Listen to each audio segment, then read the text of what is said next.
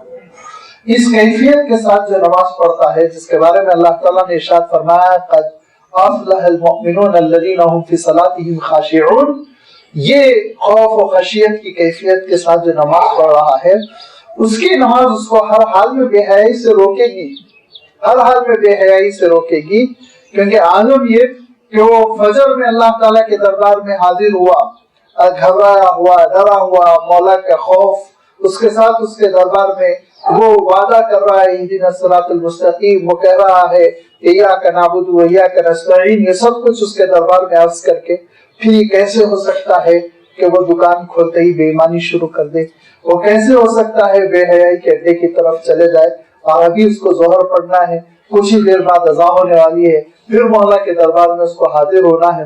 لہذا صلاۃ اگر سچی ہے، نماز اگر حقیقی ہے تو انسان کو وہ ضرور گناہوں سے روکے گی۔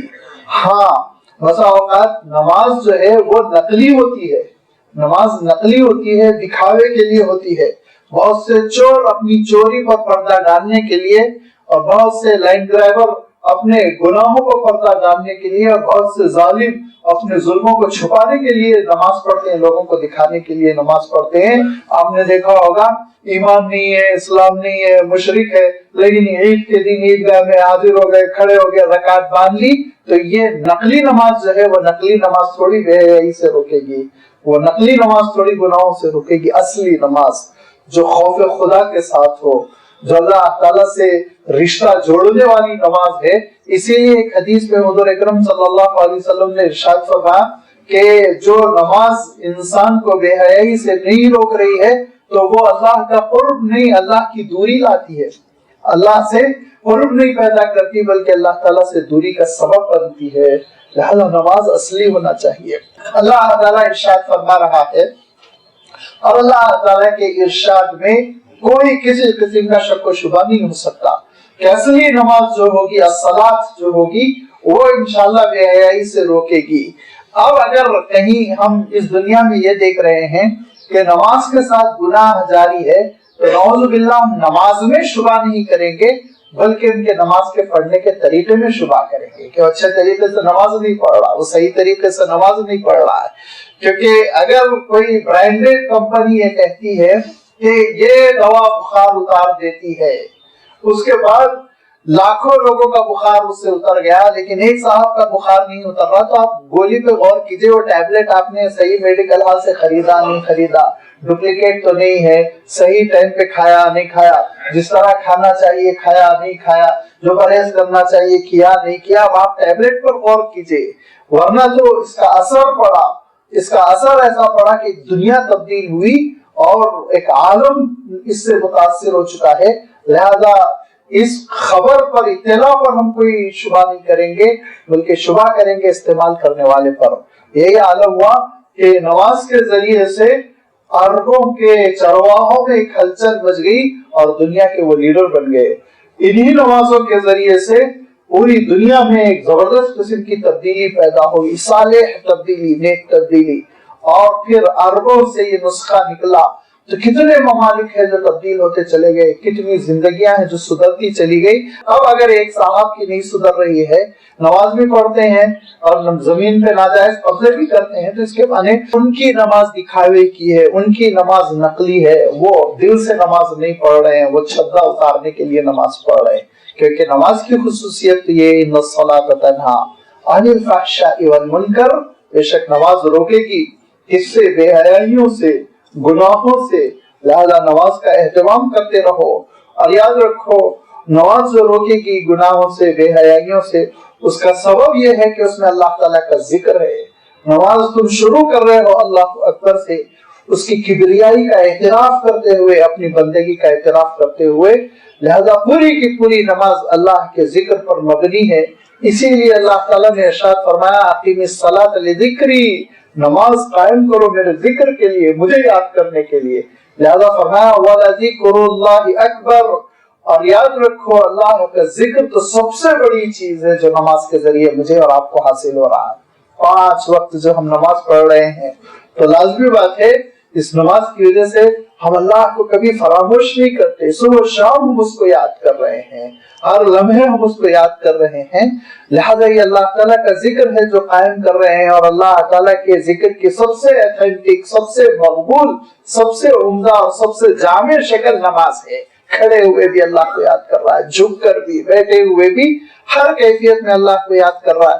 لہذا یہ ذکر کا جو طریقہ ہے یہ اللہ کو سب سے زیادہ مقبول ہے، پسندیدہ ہے، اور اسی اللہ کے ذکر کے طریقے کو اپنانے کے لیے انسان نماز پڑھتا ہے۔ تو فرمایا وَلَذِكْرُ اللَّهِ أَكْبَرُ، اور ایک ترجمہ اور ایک تشریح کی گئی، اگرچہ کہ تھوڑی پیچیدہ ہے لیکن پھر بھی بیشتر مفسرین نے اس کو بیان کیا، تو یہ علمی دیانتداری ہوگی کہ اس کا خلاصہ میں بھی بیان کر دوں۔ وَلَذِكْرُ اللَّهِ أَكْبَرُ کا دوسرا مفہوم یہ کہا گیا کہ اللہ تعالیٰ جو تمہارا تذکرہ کر رہا ہے وہ بہت بڑی چیز ہے، بہت بڑی چیز ہے۔ کیوں اللہ تعالیٰ کر رہا ہے تذکرہ؟ اللہ تعالیٰ خود ارشاد فرماتا ہے فَاذْكُرُونِي أَذْكُرُكُمْ، کہ تم مجھے یاد کرو میں تم کو یاد کروں گا۔ اس کی تشریح کرتے ہوئے حضور اکرم صلی اللہ علیہ وسلم حدیث قدسی میں ارشاد فرماتے ہیں کہ ایک بندہ جب تنہائی میں مجھے یاد کرتا ہے تو میں تنہائی میں اس کو یاد کرتا ہوں، ایک بندہ جب مجلس میں مجھے یاد کرتا ہے تو میں اس کی مجلس سے کہیں بہتر، اعلیٰ و عمدہ مجلس میں اس کو یاد کرتا ہوں، فرشتوں کی مجلس میں۔ کیسے اللہ تعالیٰ فرشتوں کی مجلس میں یاد کرتا ہے، اس کے سلسلے میں خود آپ صلی اللہ علیہ وسلم ایک مقام پر ارشاد فرماتے ہیں یتعاقبون فیکم ملائکۃ اللیل و ملائکۃ النہار، دیکھو تم پر صبح و شام کے، رات و دن کے فرشتوں کی آمد و رفت جاری رہتی ہے۔ جب تم فجر کی نماز پڑھتے رہتے ہو تو فجر کے موقع پر رات کی ڈیوٹی کرنے والے فرشتے اللہ کے دربار میں حاضر ہو جاتے ہیں۔ تم جب عصر کی نماز میں مشغول رہتے ہو تو پھر غروب ہونے کے ساتھ ساتھ دن بھر کے فرشتے وہ اللہ تعالیٰ کے دربار میں حاضر ہوتے ہیں۔ تو اللہ تعالیٰ پوچھتا ہے کہ میرے بندے کو کس عالم میں تم چھوڑ کر آ رہے ہو. آپ صلی اللہ علیہ وسلم ارشاد فرماتے ہیں حالانکہ پروردگار بخوبی واقف ہے، وہ تو فرشتوں سے زیادہ جاننے والا ہے، لیکن اللہ تعالیٰ فرشتوں سے سوال کرتا ہے. علماء نے اس کی حکمت لکھی کہ فرشتوں نے انسان کی تخلیق پر یہ سوال کیا تھا کہ اے مولا آپ انسان کو کیوں پیدا فرما رہے ہیں؟ یسفک الدماء، یہ تو خون بہائے گا، لڑے گا، جھگڑے گا، یفسد فی الارض، فساد پیدا کرے گا، بگاڑ پیدا کرے گا. تو فرشتوں کے اسی سوال کا جواب دیتے ہوئے اللہ تعالیٰ اس کو جواب کو نمایاں کرنے کے لیے اللہ تعالیٰ پوچھے گا کس عالم میں تم نے میرے بندے کو چھوڑا؟ تو فرشتہ کہے گا پروردگار آپ کے دربار میں کھڑا ہوا تھا، آپ کو یاد کر رہا تھا، آپ کو پکار رہا تھا، آپ کا ذکر کر رہا تھا. تو اللہ تعالیٰ ارشاد فرمائے گا تو تم گواہ رہو، میں نے اس کے اوپر آگ کو حرام کر دیا ہے، میں نے اس کے لیے جہنم کی آگ کو حرام کر دیا. تو یہ اللہ تعالیٰ جو تذکرہ فرما رہا ہے اپنے نیک بندوں کا، نماز قائم کرنے والے بندوں کا، ذکر کرنے والے بندوں کا، یہ تذکرہ کہا گیا وَلَذِكْرُ اللَّهِ أَكْبَرُ. یہ ذکر اللہ جو فرما رہا ہے بندوں کا بہت بڑی چیز ہے، بہت بڑی چیز ہے جو تم کو نماز کے ذریعے سے ملے گا. نماز کی عبادت اگر تم قائم کرو گے، اس عبادت کی تم پابندی کرو گے تو تم کو یہ مقام ملے گا کہ تمہارا تذکرہ اللہ تعالیٰ کی مجلس میں ہوگا، اور اس سے بڑھ کر کوئی اعزاز نہیں، اس سے بڑھ کر تمہارے لیے کوئی اعزاز نہیں. اور اس چیز کو حضور اکرم صلی اللہ علیہ وسلم ارشاد فرماتے ہیں کہ انسان کا یہ بہت بڑا شرف ہے، انسان کا بہت بڑا اعزاز ہے کہ یہ تذکرہ اللہ تعالیٰ کے دربار میں انسان کا ہوتا ہے. لہذا اللہ تعالیٰ ارشاد فرماتا ہے کہ یاد رکھو نماز قائم کرتے رہو، اور نماز قائم کرو گے تو یہ نماز تمہارے لیے جہاں بے حیائیوں سے روکنے کا سبب بنے گی، جہاں منکرات سے گناہوں سے روکنے کا سبب بنے گی، وہیں یاد رکھو تم کو ایک اعزاز دلائے گی کہ تمہارا تذکرہ مولا کے دربار میں ہوگا. لہذا ہمیشہ نماز کا اہتمام رکھو. واللہ یعلم ما تصنعون، جو کچھ تم کر رہے ہو پروردگار خوب واقف ہے. اور لازمی بات ہے اللہ تعالیٰ کا علم ظاہر تک محدود نہیں، اندرون تک ہے. لہذا ارشاد فرمایا کہ جس کیفیت کے ساتھ تم نماز پڑھ رہے ہو، جس جذبے کے ساتھ تم نماز پڑھ رہے ہو، جس نیت کے ساتھ تم نماز پڑھ رہے ہو، یہ ساری چیزوں سے مولا واقف ہے، اللہ تعالیٰ واقف ہے. لہذا پورے اہتمام کے ساتھ نماز پڑھو. آپ صلی اللہ علیہ وسلم ارشاد فرماتے تھے جب ایک بندہ پوری نیت کے ساتھ اللہ سے اجر لینے کے جذبے کے ساتھ گھر میں وضو کرتا ہے اور پھر مسجد چل پڑتا ہے نماز پڑھنے کے لیے، ایک ایک قدم پر اس کے گناہ جھڑتے چلے جاتے ہیں، اس کے درجات بلند ہوتے چلے جاتے ہیں. اور ارشاد فرمایا مسجد پہنچ گئے اور اس کے بعد نماز کے انتظار میں ہیں تو یہ مت سمجھو کہ تم نماز کے انتظار میں ہو، وقت ایسے ہی بیت رہا ہے. نہیں، فرمایا تم نماز میں ہو. مادامت العبد فی الصلاۃ، اس وقت تک بندہ نماز میں ہے جب تک وہ نماز اس کو روکے ہوئے ہے، تھامے ہوئے ہے، نماز کے انتظار میں بیٹھا ہوا ہے تو گویا وہ نماز ہی میں ہے، نماز کا اجر اس کو ملتا چلا جا رہا ہے. لہذا نماز کا بہت اہتمام ہونا چاہیے. یہ اللہ تعالیٰ کی کتاب کی تلاوت کا تقاضا ہے، کیونکہ میں نے عرض کیا کہ اس کتاب میں جو سب سے زیادہ حکم دیا گیا ہے وہ نماز قائم کرنا.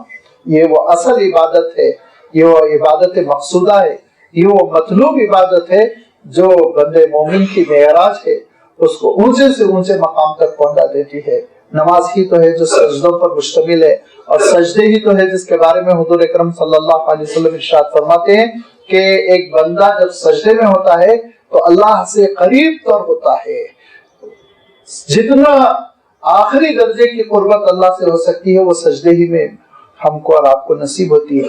تو لازمی بات ہے یہ وہ اللہ تعالیٰ کے تقرب کا ذریعہ ہے جس سے ہماری اپنی عملی زندگی میں بہت پیاری سی تبدیلی پیدا ہوتی ہے. بندے مومن جو نمازوں کا اہتمام کرتا ہے اس کا عالم یہ ہوتا ہے کہ وہ ہمہ وقت اللہ کو یاد کرنے والا، کبھی آخرت سے غافل نہیں، کبھی تلخ بات کرنے والا، لڑنے جھگڑنے والا، ظلم و زیادتی کرنے والا نہیں بن سکتا، کبھی غافل نہیں بنتا ہے، کبھی بھی وہ فراموش کر کے اللہ تعالیٰ کو اس کے احکام کو زندگی نہیں بسر کرتا. ایک عجیب و غریب تقوی کی کیفیت اس کی زندگی میں جاری ہو جاتی ہے. یہ سب کچھ نماز کے ذریعے سے ہمارے اور آپ کے اندر پیدا ہونے والی صفات ہے. لہذا اللہ تعالیٰ